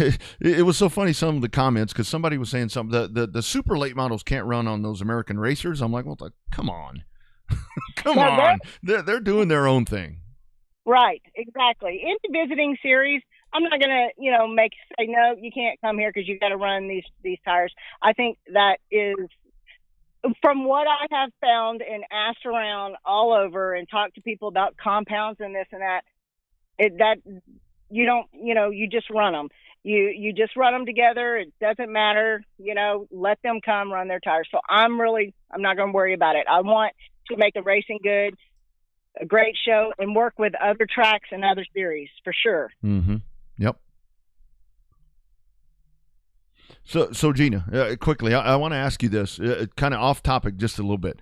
Our buddy David Starr, we know him, we love him. He means a lot to all of us. What do you think all of them shenanigans the other day? Didn't he kind of make Noah Gragson look kind of juvenile with the way he handled that? Well, I think Noah made himself look like that. But yeah. Yes, he did. And I read, there was another article I saw on, I think it was on Yahoo News today. I clicked on it, and it just is, I don't know. I get upset, and I want to say some things, and it's just, I guess it's just racing. But this article pretty much said what's going on, in the sport. I think it's just sad that he got away, that he ran his mouth that way. And that happens. Sure. In the heat of, when you get off the track, but he still had the same standing now as what he said when he came off the track. So it's just one of those unfortunate things in our sport that will always be there. There will always be guys that had a quicker path to NASCAR or an easier path, and their perception is different than, someone like David. Yeah. And David's had to work his tail off. And I mean, he's, it pissed me off. I mean, honestly, because like David said in his interview, he wishes it wouldn't have happened. He'd have got a damn good finish. But anyway, so we did get a question. So next week for Houston, back to the tires. Sorry, we're all over the map here. That's okay. Can you practice on Hoosiers next weekend? Yes, you can. But let me tell you guys, the American Racers, guys will be there. There's going to be 4 guys from American Racer. I've got a spec sheet, Rodney, that I'm going to post. I'll send you, and you can post it too, that they sent us with all of the information on there. They're going to be at HMP to answer questions, to help, field anything that these teams are struggling with. These guys will be there. There's going to be 4 of these guys. So I welcome people to come and ask questions and try it out. If if they've bought Hoosiers, they can practice on them. But I hate to say that because I don't want someone going out and buying some or whatever. Right. But just take advantage of these guys while they're here and put these tires on and practice on them. Yeah. Take advantage of it. Yeah, and I think the thing for American Racer is like investing more into this. It's not simply a tire change. There's a lot more pieces to this whole puzzle, I think. And obviously you haven't talked about it, but there's more to it than just changing tires. Yep. Yes. I think that if racers will truly just read the specs, try the tower out. If you have any questions, these guys, you can call them and you can talk racing and get some great facts. Probably a lot of our racers who would never even, know some of the things and the benefits and race talk that you can get from these guys. It'll be beneficial to them. I think it might help some racers kind of take things to a different level. Yeah, absolutely. So, Gina, let's talk about Houston again. Talk about I saw it at the end of last season. It seems like you got a lot of support for NASCAR after having the first year of the NASCAR sanction. How excited are they to continue the relationship in one of the biggest markets in the country? Oh, they're super excited. They've got some great programs this year for the tracks, and I'm excited because one of them is a fan. You get the most popular track voted by the fans, and that's fantastic. It gives some extra money for you to do upgrades to your track. And being in Houston, I think maybe we have a shot at it, Mm-hmm. Yeah, absolutely. And I hope so. And I want to see HMP on that Blaney car. I want to see that on there here at some point, hopefully. Yeah. With that other program. So again, let's review everything. So Houston practice this week and then kicking off on April the 3rd. So we're churning and going. It's time to shit and get right now. Yep. And the entire schedule I'll post. And again, I want to tell the Houston wives and kids, I'm sorry for all the holidays. I just had no options. HMP, we all know, has a drag strip, and it's impossible to run the oval track at the same time as you run the drag strip. It's impossible. And they are blowing it out on drag racing this year. Mm-hmm. They are doing a lot, and that left minimal dates for us to choose from. So we've got a lot of holidays in there. I'm going to try to do a lot of things for kids at the tracks to try to make it a good, family event on a holiday weekend.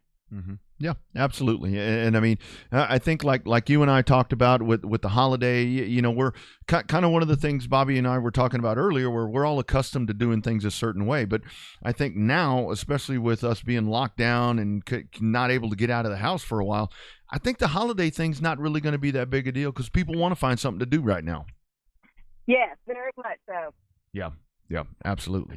I can see Rodney dressing up like the Easter Bunny on the 3rd, passing out eggs. Yeah, I like that. It's a really good idea. I can see you doing it. How about Bobby, why don't you do it? Yeah, I'm not good with kids. I'll be busy. Yeah, I'm not good with kids. Yeah. Be like, take your candy and get the hell out of here. Go back to your seat and watch the races, Yeah. We'll have to come up with something Easter themed. I've had a couple of people give some input on that, but I would love help with that, coming up with something for Easter. We do an Easter egg hunt or something like that. We'll come up with something. Yeah. I do remember racing on Easter weekend before with John Mandebach, and I said a few choice words about him for doing that, so I apologize. Yeah. Those races were pretty good. That was the old Speed Fest that he would try to set up that weekend. So he had a couple of, I remember we had to do a rain out one time. That was when I was announcing down there, and we had to do the rain out. And a lot of people were complaining about Easter weekend, and lo and behold, there were so many people that showed up that it became the annual time to do it on Easter weekend. So maybe, just maybe, with everybody getting out of lockdown, Texas is opening back up. Maybe, just maybe, you might get a pretty good crowd out there. I think, and that's a good thing. Yep. Good. I'm ready for it. That's for sure. Absolutely. Well, Gina, we're fired up and ready, and thanks for checking in because, and especially the way it all worked out with International Women's Day and having you and Marianne. You two. We were talking. You two were badasses because right before you came on, Bobby and I were saying, if it wasn't for you two, and this is just Texas, and when hell now we add Mobile. If it wasn't for you two, we'd have some really nice racing facilities doing nothing, and you ladies are kicking ass, and I love it. Oh, well, thanks, Rodney. It's impossible to do it without a bunch of good racers and a lot of good people. And let me tell you, I'm a rookie. Marianne, man, she's a legend. I got a lot of catching up to do to even try to equate to her. No, you guys are great. You guys are great, and we're proud to be affiliated with both of you guys. Keep up the great work, and we'll talk soon. We'll repost those Mobile dates as well on our page, and let's get after it. Let's go green flag racing here pretty quick.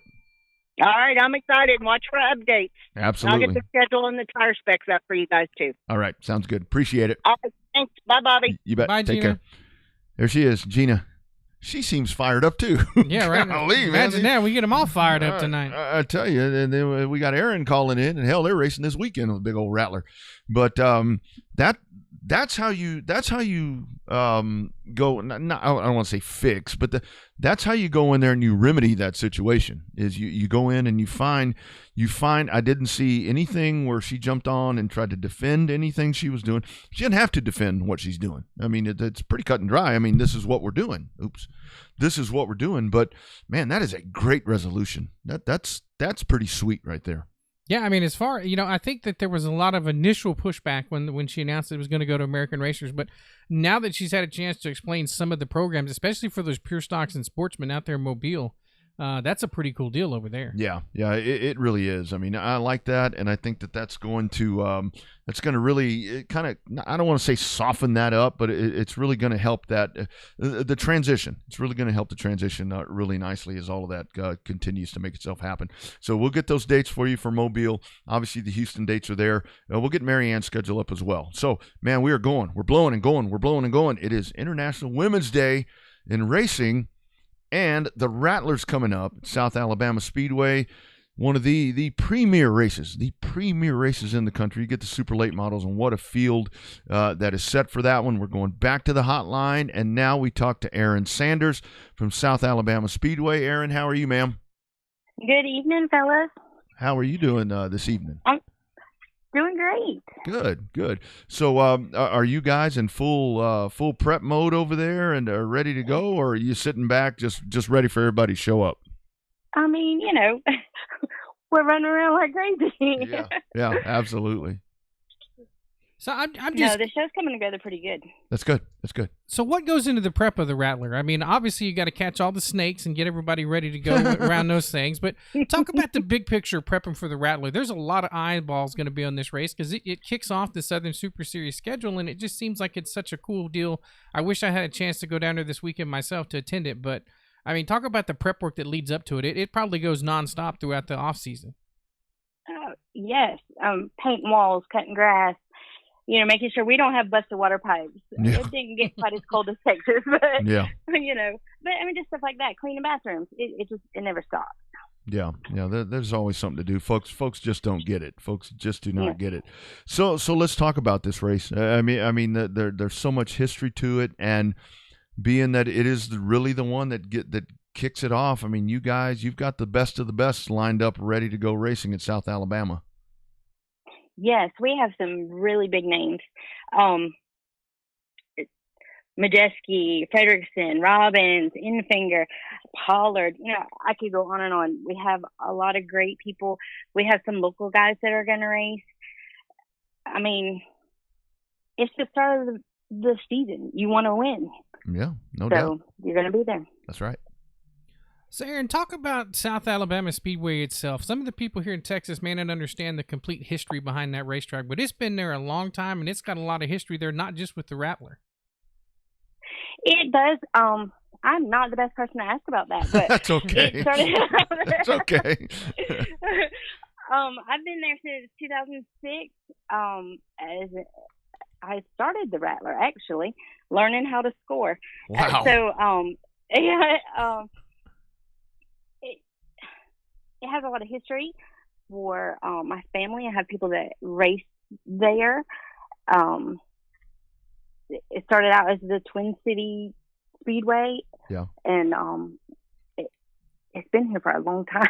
Yeah, no doubt. So I'll follow up and ask you differently. Somebody that's never been to South Alabama Speedway, explain that track for us. Is it a quarter mile? Is it a little high bank bull ring? Talk about the track itself, and what's something that they expect when they pull up there for the first time? It is 0.4 of a mile, and it is fast. Yeah.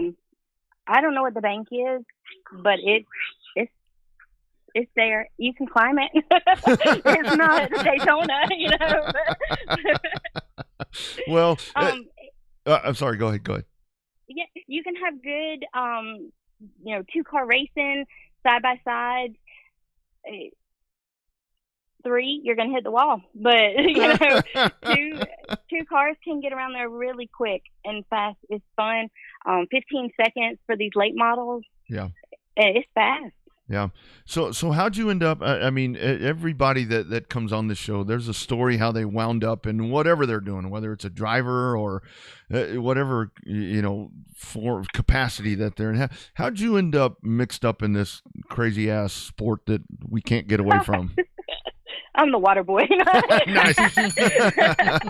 I love it. I started at South Alabama Speedway because I needed to learn how to score at a dirt track in Blackman. Wow. And Malia was awesome enough to let me come and sit.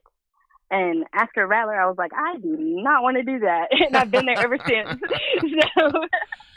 So I love scoring. So you said you started scoring at the Rattler. I mean, hell, wouldn't it be shit? Was there not a weekly program to do? Man, that's man. Talk about jumping right into the volcano. Yeah, line scoring at that. So one transponder. Goodness. Oh. So, yeah, it was interesting. Wow. So so what's your favorite type of race car? Let's talk about you and your involvement in South Alabama. So obviously you're a scorer, you're involved with the team over there, but which class over there do you find that's the most exciting for you? Well, I don't know.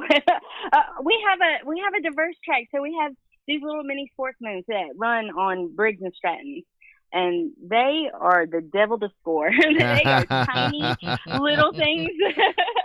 But, our Coyotes will drive you crazy because the little 4-cylinders that are they will wad it up, talk about 3 and 4 wide. And, we talked about that. They hit the wall. Yeah. So my son races Cup Lights. So I kind of have, a love for those, just little snowmobile engines. They're fast, too. Yeah. So, got a lot of great friends in their runners. Street stocks.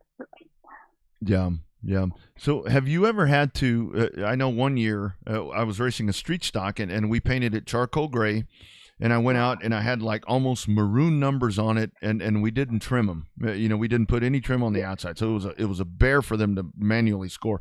Have you ever had to go to a driver and say, look, you need to make that, I can't read that shit. Have you ever Many had times. to go? They hate me. They hate me because they know that Aaron is going to complain about their numbers.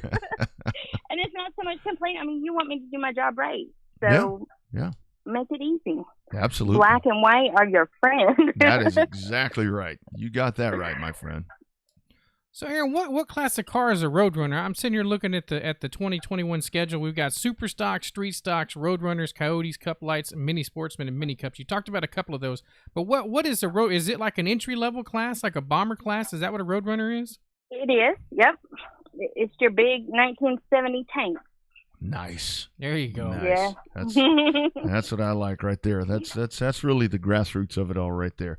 It is. So let's talk about we've been to Pensacola and done snowballs and all this, but racing for you guys there in Alabama. I mean, we Texans, we're racers and we're race fans and all that, but you guys, I mean, it's in your blood, and it's serious. I mean, it's that and SEC football. That's the real deal over there. Roll Tide. Very good. We knew that was very coming. good. Very good. Over. Who got the over? Did we say beginning or the end of the interview? Yeah, we knew it was coming. Waiting for that. Yeah. No. I'm actually a Florida girl, so I mean, nice. I like. Yeah, no, it's all good. There's not a lot of Florida teams to cheer for, so I guess Roll Tide works. Yeah. I mean, Yeah. everybody looks good in red, right? Yeah, that's exactly right. Yeah, we got one War Eagle one time, and it's like, what? What is that? Yeah. Anyway, but so I mean, the guys, the fans that go out to y'all's track. I mean, those folks they just go out, they love it, and it doesn't matter if it's a bomber class, it doesn't matter if it's a Southern Super Series. They go out there, and they're just so supportive of racing. Yes, there is. If you like to people watch, that is the place to be. Really? Because you will see all kinds of people. Yeah. All kinds of people, wonderful people who come and spend their money for Mr. John Dykes. But he loves his people, and if anybody has ever heard him, he is more worried about the people in the stands because that's who's making it. What's the point of having race cars come out and you got two people in the stands? That's right. That's a great point. That's a great point. So I'm actually looking at the entry list online. There's a lot of heavy hitters. At what point does the fan get excited in your mind?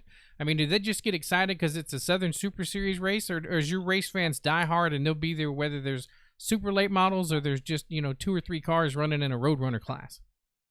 I don't think we've ever had 2 or 3 cars in a Roadrunner class. They're more like 15.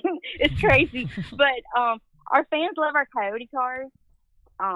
They run like 20 a night. It's crazy. But with these hitters, Bubba Pollard will bring anybody to the racetrack. Yeah. I mean, he's just, I don't know if because he's close. He's a great racer. People love Bubba Pollard. Yeah. He will bring people into your stands. Oh yeah, he will. He's the best of the best. So what's the craziest thing, if you could narrow it down to one thing? What's the craziest thing that you've seen happen there at South Alabama in your time there? Well, it's got to be good if you're laughing already. Hard to narrow it down to one, apparently. Right. 2 cars coming out of turn 4, the last race of the year, and they got together, climbed the wall into the catch fence, hit our flag stand, took out the lights. The whole race, I mean, like mid-November, total black at 8 o'clock in the it was goodness darkness and just chaos. And our flagman at the time, his name was Biggin, because he was Biggin. Yeah, he's a big boy. Makes sense. Sweet man. Yeah. But we just knew he was dead, and by the grace of God, he is not. Still comes out to the racetrack. He doesn't flag for us anymore, but lost his left index finger. Oh wow. And that was all. I mean, for the most part, he was fine. Other than that. Damn. And so his handprint, if you come to the racetrack, his handprint is in the concrete under the flag stand of Mr. Mark Chisholm's now. But you can see his little missing nub finger there. It's pretty awesome. God dang. Okay, that was an impactful evening. Now that's a traumatic evening right there. Yeah. Jeez, wow, that's I don't want to say that's fantastic, but man, that's fantastic. Well, it was story-wise. Anyway. Yeah. It's a good story. It's a good story. Not for Everybody Biggin. came out great, right? Not for Biggin. Biggin's good. Yeah. He's fun. Loves racing still. That's good stuff. Guess he's got a good story for us. Let's talk about the Rattler weekend coming up. Obviously, there's some local classes involved and some late model practice and stuff. What's the weekend shape up for like you? Does everybody just kind of come in on Friday and hang out and then get ready to go? I mean, at what point does it start picking up for this weekend? I'll pull out Wednesday morning, and we'll have a camper spot. I live about 45 minutes away, so, that's time sleeping. Yeah. But we'll roll out Wednesday morning, set up a camp. Local practice will end about 8 o'clock. We'll just sit around, probably go out to eat. But Thursday, pits open at 10, and the weekend will start. All our haulers will be coming in, checking everybody in. We'll see you once, and you'll go for the weekend. Late model practice. That's all it's going to be. Just practice all day. Wow. Friday, the fun starts. Our locals will start coming in. We'll get our mini cups, the mini sportsmen, cup lights, coyotes, street stock, super stock. All those guys will get to race. It'll be a lot of fun. The racing starts at 7. Saturday, we'll get all our practice in for our late model guys. Start our 15th annual Grasshopper Baby Rattler 125. Nice. Sponsored by JR's Lawnmower Shop. Nice. There Well you done. go. That's Well good done. But then that Sunday race, everybody wants to come out for Sunday race. Mhm. The 45th annual Rattler 250. Yeah, well done, man. You are good, Aaron. You are good, my friend. You are good. So, Good for the water boy, yeah. no. So, how has anyone? So they really. I could never win that race because if they came and put that snake around my neck, I would like pass out or pee myself or something. Yes. So, what are the reactions when they bring that thing out? I mean, has anybody been like, no, I ain't doing that shit? Oh, yeah. yeah. But, if you noticed last year, COVID didn't let us have it in March. Oh, nice. That's right. So we had it in May. Yeah. And there was no snake in May. People who don't really know snakes, they're slow. They hibernate. They're starting to wake up. It's warm. It's going to be warm this weekend. But the snakes are really docile. I know that sounds silly, Aaron, saying the snake is docile, but they really are. Yeah. We didn't have them in May because they're not docile. Yeah, that'd have been the year I needed to win that year. That would be the year for me to win. So as far as the Rattler goes, it seems like it's a cool race that everybody needs to get to. I'm looking at the schedule. There's a church service. It seems like everybody gets on deck at 2:00. Now, are you guys Central Time or are y'all on the Eastern Time zone right there in Opp, Alabama? No, we are Central. Oh, Okay. nice. Yeah. I couldn't remember how it kind of goes from like Mobile to Pensacola right up there. So All the same. Nice. That's awesome. that's good to know. So as far as the pre-race ceremonies, what can people expect when they see the pre-race for this 45th annual Hardee's annual Rattler 250? Well, we do have the church service, stated at 10:00. We'll have a local band come. They're really awesome. Nice. Pre-COVID, we used to have this awesome autograph session, come meet the driver, that kind of stuff. Don't know that that's going to happen this year. Yeah. I think Mr. John is going to let that be up to the drivers. I think that'll be decided later. It's not on the schedule, just in case everybody says no. We don't want any disappointments. If it happens, everybody's happy something new. But, we want to be safe. Yeah. It's outside, but COVID's real. Yeah. It's not fun. Yeah, no, absolutely. I mean, and I think that's the thing because over here in Texas, they're about to open the state on Wednesday, and everybody's ready to, Wild West, and it's like, okay, well, Right. let's be smart about this. So with this race, I mean, it really is. I mean, it draws the big names. What can folks expect? I mean, with just the names that you mentioned off, and several that we haven't even talked about. I mean, this is a race where you expect the unexpected, and all the big hitters are there. You can't undersell this race at all. Right. It's a great track. Mm-hmm. If you've not been here, it's fast. It's fun. It's not really a lot of follow the leader. You get that. I mean, obviously it's racing. You're going to have Sure. But it's just fun. Mm-hmm. The person who starts the race doesn't usually finish it. Doesn't usually, it's not predictable. Yeah. It's a really long race, and I think that's the beauty of this is that you may have, because I know like with the Derby, with Snowball, you get a guy that may take off, but I mean it's a long way. I mean, you have to finish, and you see guys. Maybe a guy's really good at the beginning and he's not good at the end, and vice versa. And I think that's something that folks need to be looking for, because you can catch a race, I guess, on speed 51 if you can't get there. Yep, sure can. Yep. It starts at 2:00. You're in the middle of sunshine. I think it's supposed to be like 70 degrees on Sunday. Oh. By 5 o'clock, that temperature is dropping. You have a different race car. Yeah. So track's going to change up. Prepared. Track's going to change up. Yep. So the racetrack website, South Alabama Speedway's got all the information for the Rattler weekend coming up. What's the one thing you're looking forward to the most for this race weekend? Obviously, it's a little different when you're on the operational side of the racetrack and you get to see it through a different lens than some of the race fans do. But Rodney and I both know from being announcers, there's certain things we look forward to in a race weekend. What is that going to be for you this weekend as the Rattler hits? I love seeing all the haulers pull in. It's just like, oh, they're coming to see us. Yeah. But it's not. They're not coming to see me at all. They're coming to race. But, it feels that way. We feel like family. Everybody's there.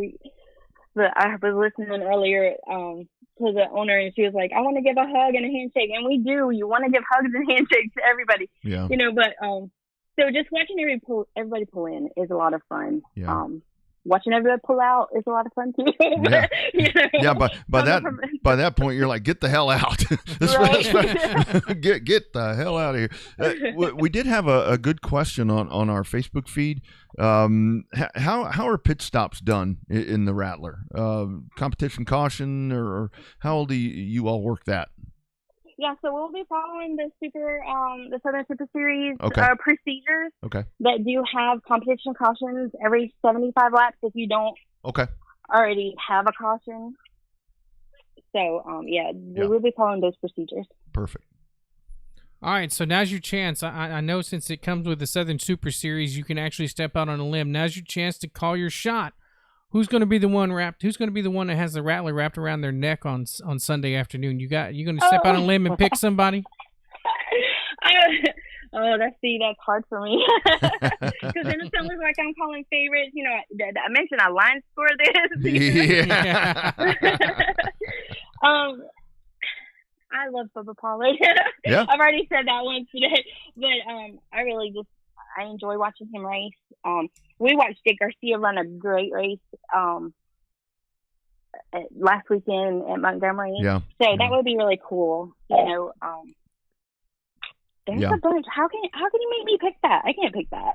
Well, it's not a right or wrong answer. Yeah, I know, right? The good thing is there are so many good picks. It'd be one thing if you had a bunch of crappy ones but no, that's a loaded field. Yeah, it's loaded. Yeah. Yeah. There's some good guys on there. So there's some guys who deserve a win. So. Yeah, absolutely. And most importantly, so after doing this, where do people find you over the weekend to go get your autograph after doing a really kick-ass job here getting us ready for this? Because you've been tremendous, and I know you. Well, thank you. I know you got flung into this. I did. I really did. Yeah, she emailed me. She said, "I think I found someone." I'm like, "Oh Right. hell!" So no, it's all good, but. I appreciate you need to. We're going to check in with you more often if you have time. We'd love to get your perspective from that, especially since we're on the same time zone. That makes it a lot easier. Yeah, absolutely. Well, good luck this weekend. Hopefully, there's no conflicts that affect. I know DQs and all this other stuff can kind of make your job a nightmare. Yes, it can. Yeah, absolutely. That's never fun. No, not at all. Never, not at all. Aaron, thanks so much for checking in. We appreciate it. We'll talk soon. All right, thanks, guys. All right, take care. Bye-bye. Bye. I love that. Little ball of fire. That isn't she? right there. That's cool. That's cool. Yeah, definitely a little ball of fire. She got everybody fired up for the Rattler. Yeah, everybody's ready to go. Even now. my dad's like, let's take a road trip. Yeah, I saw that. They need to put her on the promos right there because she can take care of it. It was the race that we both had tried to 110, but I didn't realize it was at the start of spring break. Yeah. It didn't. I never look at a calendar. I look at a calendar for racing, but I don't ever look at a calendar to see what's around it. Like it wasn't until I figured out that April the 3rd was the Saturday before Easter Sunday. And that was like last week that I finally figured it out. But the Rattler's cool. You can go to SouthAlabamaSpeedway.com and they've got a bunch of the entry list. They've got the schedule. I don't want to misquote, but according to the website, if we go back and let me see here, I want to say that it was like $10 to get in. But are you kidding me? No, I got to go back and see it. I don't want to misspeak, but I'm sure. And Bobby, I'm glad you said that because I was thinking about something the other day. So the other night when I was at Edna, there was a young little boy. I was walking through to go try to get a better angle of a wreck. And the little boy stopped me and he said, "What's your name?" And so I talked to him on the mic and all this, and it was really cool. And his family said, "This is the first time that we've ever been here. We've never been here before." And I started thinking about that, and that's where racing still is so cool. Because I mean, it may be a little more than that, but the whole thing is, where else can you go? I mean, you go to a local short track where you're going to spend, maybe $15 at the most, maybe 20 to get in there, and you kind of go at your own pace, but you go there and you get entertained for several hours, and I mean, that's unheard of, and short track racing still does afford that to where you can do that. I mean, so many things are so expensive, and some of these tracks, like the other night at Edna's, take your own cooler, and they were selling beer in Waco, but it's not the prices that you see like at a concert or anything like that. It is still where we talk about kind of the evolution of racing, where we were talking about the evolution of cars and so forth. Aaron checks in. Friday adult entry is 10. Saturday and Sunday is $20. Are you kidding me? I just got to that. Are you kidding me? For $50, you can go up there and total. For $50 total, you can go up there and watch a whole damn show. That's crazy. I mean, that's racing right there. That's right. You go to a 3-day music festival, you ain't gonna pay $50. You can pay $90. Pay double that. Man, now I really wish we more were than that. Now I really wish we were going to the Rattler. Yeah, man. I wonder how far it is from New Orleans. Man, that is unbelievable. Can't be that far. That's the top-notch drivers that you're going to see, and and this is going to be a year. This is going to be a year with Southern Super Series, with super late models, where I think that she was talking about Bubba. Bubba Pollar's got a point to prove this year, because he didn't like the way that obviously the snowball ended there for him when he made the change. But I think this is a year where Bubba's going to really come and try to start showing out once again and reassert that dominance. And Casey Roderick, and she talked about Jake Garcia. I mean, there's so many really, really good drivers where I think that it's going to be like we talked about with Supercross. I mean, there's going to be this whole field of 10 to 12 guys where you never know who's going to win these damn races. I mean, there's the entry list is up on the website, and it is just truly a who's who of late model racing in terms of trying to see who's going to win it. I mean, it's they got a lot of people in it, and it looks pretty cool. Let me go back to it as soon as I talk about. Yeah. It's one of those races, and what I do like, 100 miles from Pensacola. Don Halford checks in. It's a race where I think it's really going to set the tone for the season. It's really going to set the tone for the season of what to expect, and I really do like the way. Obviously, I'm super excited about the Mobile race, but I think this is going to be a really epic year, and I think that it's a year as well where we talked with Marianne and with Gina, where we had that little bit of a feel last year of not being able to do this stuff and not having these races and all of this. I think this is where. We purposely try not to talk about cup racing on the Monday show, because we know for some people it's like, we don't care. Mm-hmm. We don't care. But I think it's important that we bring up the fact that yesterday with Kyle Larson winning that race yesterday, because Kyle Larson, even though he was a cup guy before, Kyle Larson has very much become a short track guy with everything that happened to him and running all of that dirt stuff. For him to win yesterday, man, I tweeted it out yesterday. I think we're bridging that gap, man. We are bridging slowly that but gap. surely, yeah. We are bridging that gap, and I think with Larson doing this stuff, and all of these guys with Briscoe and these guys that are going running dirt shows, and guys go. If Denny Hamlin goes to Pensacola, that right there, imagine the spotlight that's going to be on Pensacola once again, even bigger than before. Yeah, well, I don't know if you can outdo Chase Elliott, but. Well, but I mean, but big. Imagine you get them both. A cup guy coming to run a Derby is huge exposure for that race.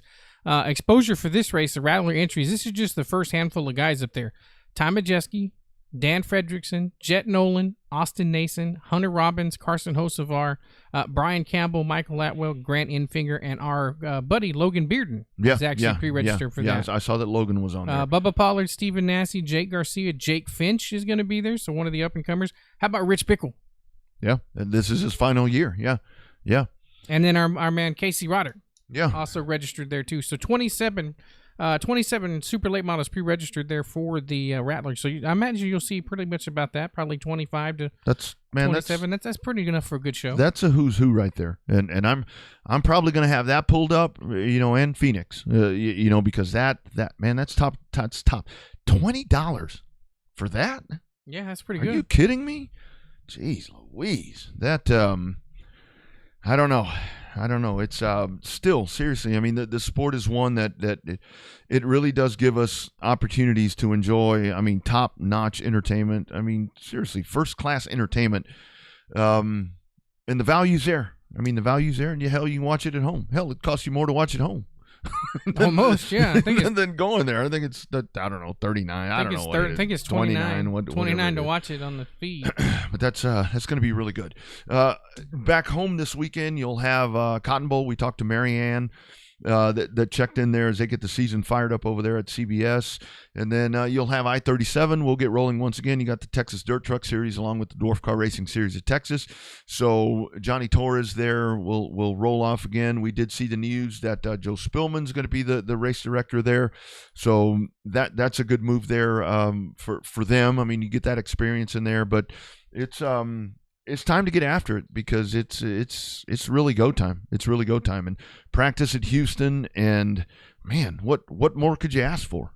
No, I mean, it's going to be a lot of fun. I wish I could try to find a way to squeeze it into my spring break vacation, but I don't know. The better half is not a big snake fan, so if I tell her we're going to go to a race called Rattler, y'all ain't going to win. I guess that's right. It ain't going to wrap it around my neck. Yeah, if they put that thing around your neck, somebody's pissed off at you or something. But I'm looking forward, of course, with another weekend of action to get back out there. It's been a great program. This has really been a great show to talk to Marianne and Gina, and seriously, guys, when we talk about ladies, I can't. I mean, let's take the gender part out of it. Let's really go off the rails and take gender out of it when it comes to what those two have accomplished. And obviously, like Gina said, Marianne has done it for a very, very long time, and she's done it really well. Mm-hmm. And she has a following that is unheard of.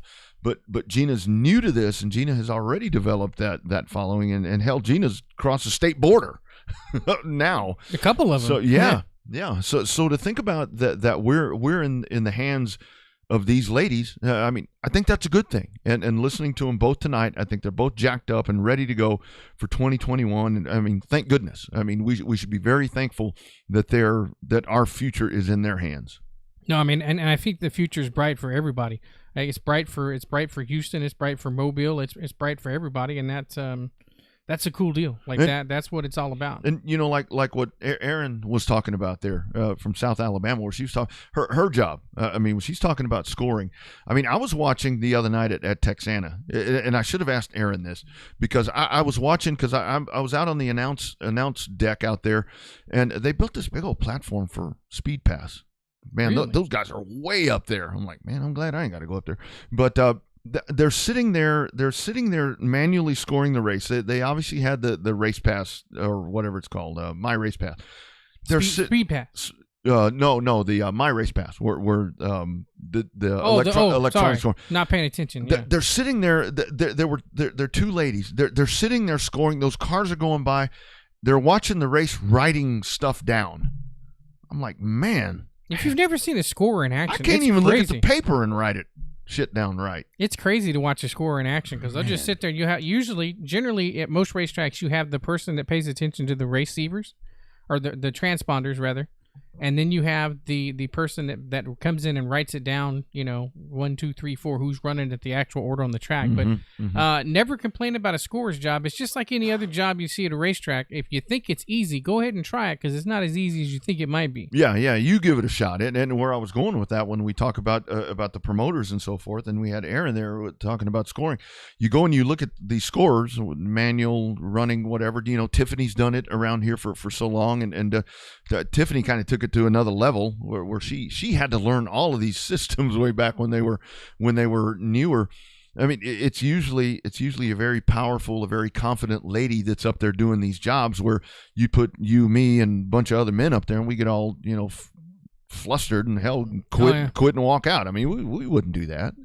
Hell, I've done it as an announcer once or twice. Well, I mean, the score... A long time ago, but let's talk about the scores. Yeah. The scorer thing, seriously, is right there with the whole tech man job. I'm like, man, I don't want any of that. No. I don't want no part of that. I don't want no part of that. Great program. Again, your slate coming up here for the weekend. It is Cotton Bowl on Saturday, I-37, And then the Rattler 250 coming up from South Alabama. That is going to be on Sunday. Check it out on Speed 51 if you're not going.